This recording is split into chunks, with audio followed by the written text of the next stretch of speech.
Hello everybody, you're watching Channel 1, and in this video I'm going to show you how to fairly simply fit a subwoofer and some tweeters into your Citroen C4 Grand Picasso. Now I already have a subwoofer and tweeters from a previous car which I'm going to fit. But they're readily available from all sorts of motor factors and over the internet and car audio suppliers. Because I also have the standard head unit and I don't want to go removing it and fiddling around with the wires in the back, I am going to drive my subwoofer off the rear door speaker, by which it is just a matter of the signal wire that provides the sound to the subwoofer is going to be piggybacked straight off a speaker in the rear door. So the first thing I need to do is remove the door card. So with the door open, there are two screws. This is the top one being removed, and this is the lower one. And as you can see here, yes, they are different lengths. That is the correct screws fitted to the car. The rear doors also have two screws behind the door handle, so you will need to find a suitable screwdriver, or I'm using a trim removal tool here, to pry away the front of the door handle and then slide it all backwards and it will pop off quite neatly. Then with the inside of the door handle you have these two screws in here. They're all TX20 screws, I should have said, so it's the T20 star bit you need to undo these. And with those out, you only have the little pop fasteners that hold on the door, keeping the rest of it together. So again, using a trim removal tool, I just go all around the edge of the door card, popping away as I see and find the clips. I generally break a few, so I have got some spares which I'll show you later, but when all those clips are released, the door card will pretty much come away. Inside it is attached by some wiring, so you need to undo this connector here, or these two connectors here, of which I have the one which is actually on the door, this yellow one, and then this green set of wired ones which actually goes to the electric window switch. And with those undone, lo, the door card has been removed. There are these 7 little clips, which are the little plastic clips that are quite common on all sorts of interior trim.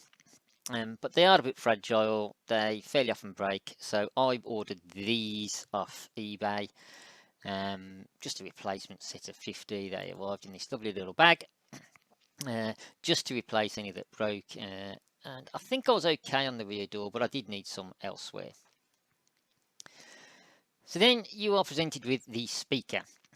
Again, they are just TX20 screws, 4 of them holding this in. And with those undone, the speaker will pop down, and you have this nice little factory connector, which you need to disconnect to enable to free the speaker. But I now want to, if you see this part of the door, run the signal cable through the standard wiring loom hole in the door. Which is what this circles here. To do that, I need to remove a piece of interior trim on the B pillar. So again, just using my trim removal tool, going around the rear edge of it, popping it free. It's loosening up, come down to the front, and again, just start prising that away.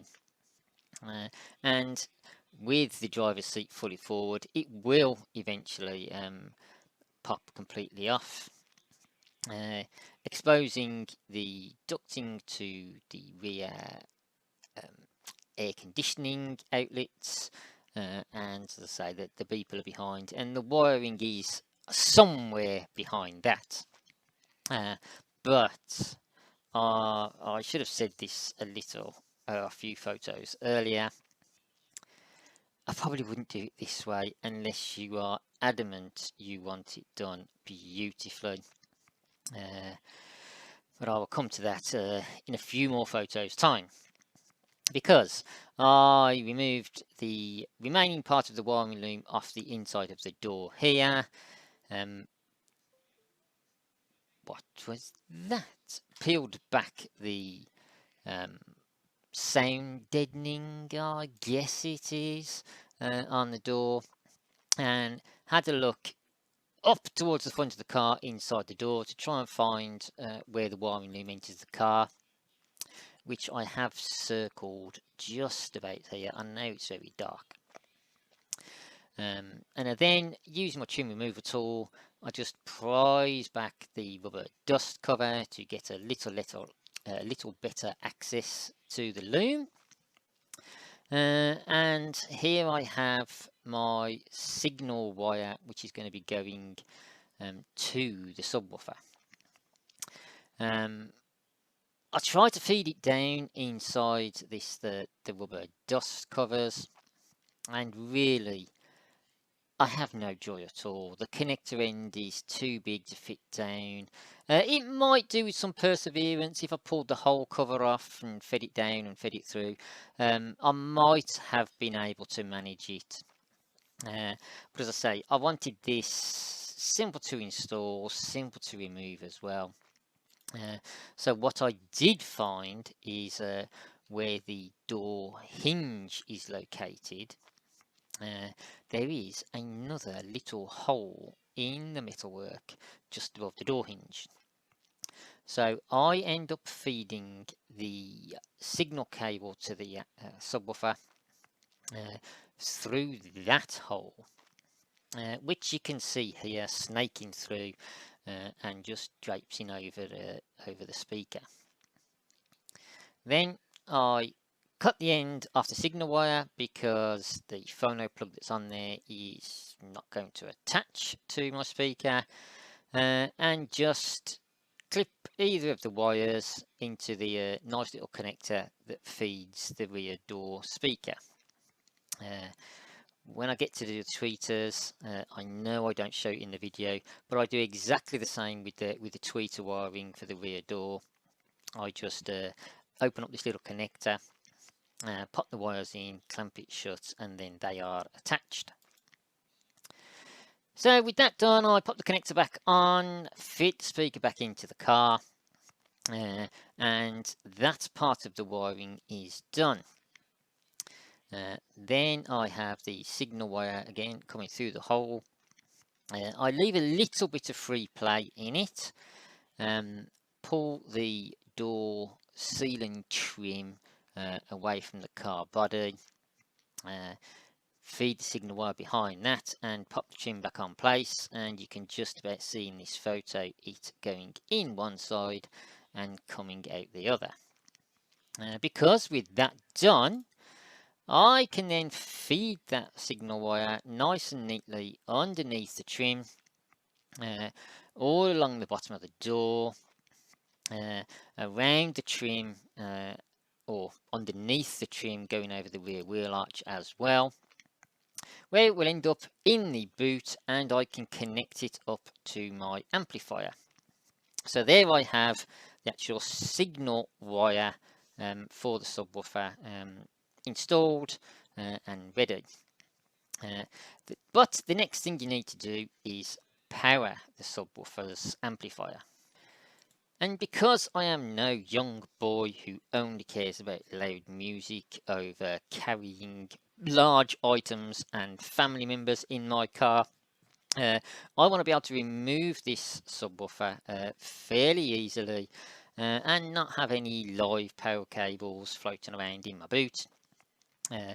So I have opted for this approach for powering the amplifier. Now, the reason why it really needs to be run off, this is 10 gauge wire because it's about a 400 watt amplifier, I think it is, or 250 watts RMS, is because even at 250 watts at 12 volts, you're getting some quite good amps. And when you start getting around 400 watts, 500 watts, yeah, you're soon running into 30, 40 plus amps, which is quite a lot. So what I do is I have made this little loom using the 10 gauge wire. Again, I had it left over from a previous car, just cut it a little bit shorter. From the positive and negative inputs to the amp, attached to the same places on the battery, with the little thin blue wire being the sense wire to the amp. And what that does is that turns the amplifier on or off when your radio effectively is switched on or off. As I say, I've done it a little bit differently in that I have got that sense wire going through a diode, which is this heat shrunk little section here going up to my battery, where the direction of travel is going into this battery.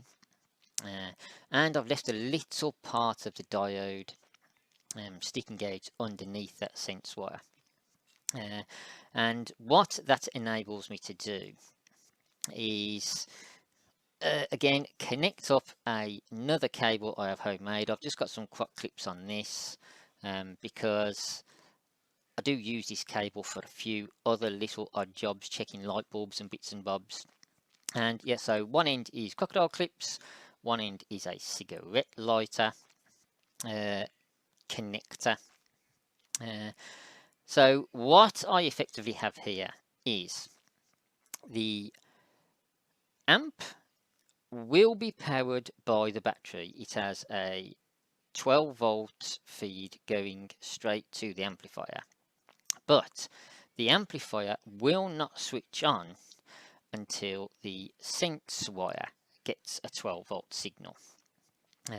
It cannot do that from this battery because the sense wire is on the opposite end of a diode, but when my cigarette lighter wire is plugged into the car and the car turns on, I get 12 volts going down the crocodile clips, which go to the sense wire side of the diode, which gives that a voltage. So that will then allow the amplifier to be powered by this small battery.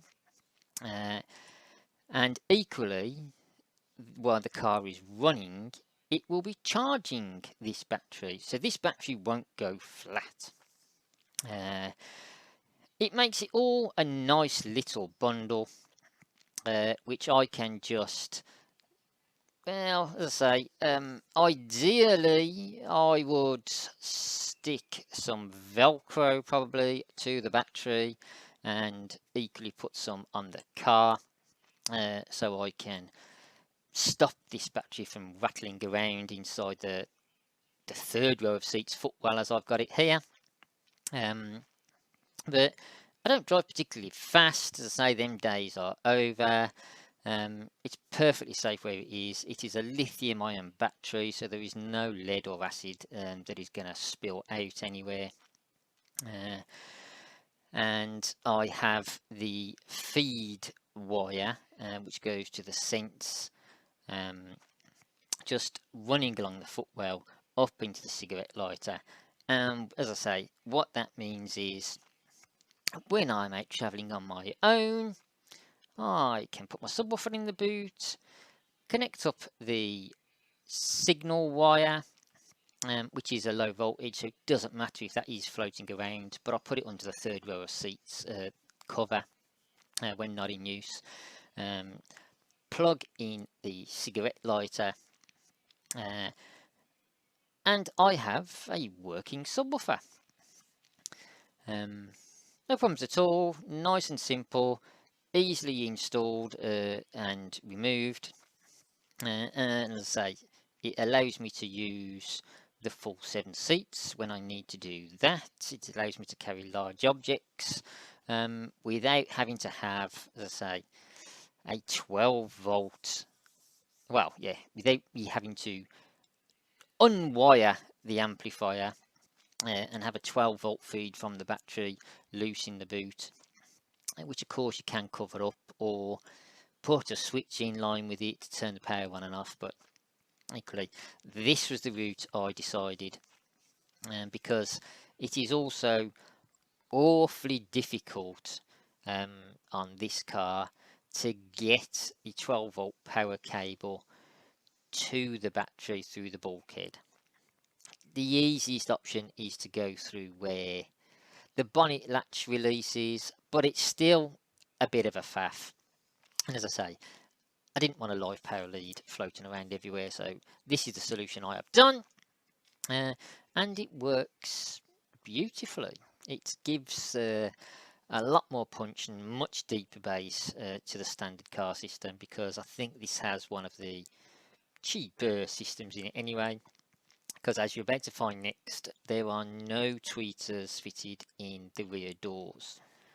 Which leads me nicely onto this photo, where you have the perforated section of the door where a tweeter, presumably a factory tweeter, can be fitted.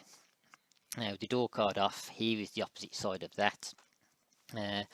So having these tweeters out of a past car, I work out roughly where that perforated part of the door card is, and line up where my tweeter is going to be on the door, and just cut around the foam insulation with a sharp scalpel, leaving me with this nice little hole and the sticky glue for the foam insulation left on the door. So again, I just give that a little snip through and it actually peels all off in one go. You will also note the hole in the door for the wiring for the tweeter, I have to presume. So then, using a glue gun, I blob a large amount in the location I want the tweeter to be fitted, poke the wires through the hole, and attach the tweeter in the location I want.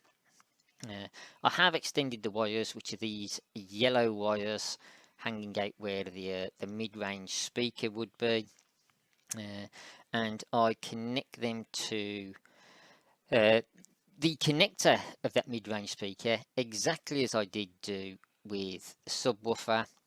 And if you want a slightly more detailed view of how the connector comes apart, I have detailed that in my replacing the front speaker video, which if you click on the link in the top left there, that will take you to that. But when all reinstalled, it all goes together, and I now have nice deep bass coming from the boot as and when I require it, and a permanent tweeter upgrade in the rear doors, just to improve the crispness of the high-end notes in the music I like to listen to. And that really is as simple as that. It isn't a massive job doing it this way. As I say, I probably spent more time making the mistakes of trying to feed the signal wire for the subwoofer through the B pillar than the whole of the rest of the job took. So it isn't terribly difficult. This does make it a nice removable item. So give it a go if you want a bit more oomph to your music. A nice simple solution.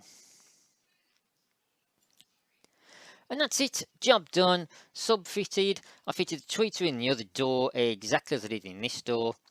I did also put the cable in for another subwoofer should I need one while the door card was off. But that is all done.